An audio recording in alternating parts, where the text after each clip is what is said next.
मेरे सभी आदरणीय शिक्षक को मेरा सादर प्रणाम एवं मेरे सभी सीनियर और अनुजियों को उपस्थित के लिए धन्यवाद। मेरा नाम हमजा करम है। मैं चतुर्थ वर्ग का विद्यार्थी हूँ। आज मैं अपने सरणि के शारीरिक चिकित्सीय केस जो कि हमारे विद्यालय में इसका ट्रीटमेंट हुआ है, आयुर्वेद मैनेजमेंट ऑफ पित्त कफत जुष्ट व्रण with the respect of venous ulcer नामक केस की प्रस्तुति के लिए आया हूँ। इससे पहले कि हम प्रस्तुति प्रारंभ करें, मैं एकेडमिक प्रिंसिपल सर से आज्ञा लेना चाहूंगा। सबसे पहले वेनस अल्सर ये टॉपिक है। वेनस अल्सर ये सबसे पहले ये जानना चाहिए कि स्किन में होता है। तो सबसे पहले मैं इंट्रोडक्शन स्किन का देता हूँ कि स्किन हमारे शरीर की बाहरी सतह है। इस पे अगर कोई भी कटना पिटना हो जाता है तो हमारे मन में मानसिक और शारीरिक तनाव बन जाता है। हमारी खूबसूरती में भी काफी हानि होती है, मतलब अगर स्किन पे कोई भी ऐसे व्रण वगैरह लग जाए तो। उसके बाद अगर फंक्शन इसका किस वजह से हो सकता है तो ट्रॉमा, इन्फेक्शन और मैकेनिकल स्ट्रेस की वजह से स्किन पे कोई भी प्रॉब्लम आ सकती है। इसके बाद हिस्टोरिकल व्यू, ऐतिहासिक पक्ष के बारे में मैं बताना चाहूंगा। ऐतिहासिक समय से व्रण से मानव जाति जूझ रही है। करीबन 5000 वर्षों पहले से जब से पृथ्वी बनी है, पृथ्वी का वो हुआ, तब से व्रण से मानव जाति जूझ रही है। पुराने समय के लोगों ने बहुत प्रयास किया इसकी चिकित्सा करने के लिए। ऐतिहासिक पक्ष से व्रण के बारे में काफी हद तक जाना जा सकता है। हमारे वेद और उपन्यास से भी बहुत ही ज्ञान मिला है व्रण की चिकित्सा करने के लिए।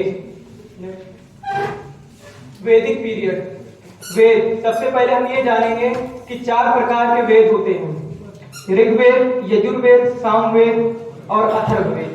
सबसे पहले हम ये जानेंगे जो हम आयुर्वेदा पढ़े हैं वो किस वेद का उपवेद है। तो अथर्ववेद का उपवेद आयुर्वेद है। उसके बाद ऋग्वेद में ये बताया गया है कि पुरानी क्वीन दिस्पाला थी, उनका भी ट्रीटमेंट विच्छेदन द्वारा किया गया। हम लोग आयुर्वेद के कॉन्सेप्ट जानेंगे कि व्रण हील कैसे होता है। हीलिंग सबसे इंपॉर्टेंट होती है किसी भी चीज की। तो उसके बाद आचार्य चरक जी ने ये बताया है कि व्रण is floor with very not red, not very pale, not very brownish black, not associated with excruciating. Word काफी कठिन है लेकिन मतलब एकदम आसान है। आसानी और दर्ददायी कष्ट, मतलब कष्टदायी दर्द जो होता है वो इसमें होता है। उसके बाद नो हाइपर ग्रेनुलेशन और first pocket are suitable for healing of व्रण। ये सब अगर फैक्टर होंगे तो व्रण काफी अच्छे तरीके से हील हो जाएगा। तो 4 प्रकार से हीलिंग बताई गई है। सबसे पहले दुष्ट अवस्था, मतलब स्टेज ऑफ इन्फ्लामेशन। अगर व्रण सही हो रहा है सबसे पहले ये लक्षण आएगा कि इन्फ्लामेशन होगा हल्का सा। फिर उसके बाद स्टेज ऑफ ग्रेनुलेशन टिश्यू, मतलब न्यू कनेक्टिव टिश्यू का ओरिजिनेशन होगा। उसके बाद stage of maturation and remodelling, मतलब रिमॉडलिंग, फिर दोबारा उसी शेप में आएगा घाव। फिर उसके बाद स्टेज ऑफ कॉन्ट्रैक्शन, फिर वो घाव सिकुड़ने लगेगा। ये 4 प्रकार का बताया गया है हीलिंग, जिस प्रकार से हीलिंग होती है व्रण की। फिर उसके बाद इफेक्टिंग, जो फैक्टर्स इफेक्टिंग व्रण होते हैं, मतलब व्रण कैसे इफेक्ट, अगर अच्छे भी हो रहे हैं तो क्या क्या कारण हो सकते हैं कि व्रण समय ले रहे हैं अच्छे होने में। सबसे पहले होती है एज में यंग पेशेंट जो रहते हैं, कंपैरिजन ऑफ ओल्ड एज में यंग पेशेंट्स के व्रण जल्दी हील हो जाते हैं कंपैरिजन ऑफ ओल्ड पेशेंट्स। और दूसरा कारण होता है एडिक्शन, नशा। किसी चीज नशा रहेगा तो व्रण जल्दी हील नहीं हो पाएगा, जैसे अल्कोहल का नशा है, कोई भी नशा हो। साइड व्रण बताया गया कि ये डिसीज कुछ से हम रिलेट कर सकते हैं। अगर स्किन पे कोई भी प्रॉब्लम होती है वो कुछ से हम लोग रिलेट कर सकते हैं।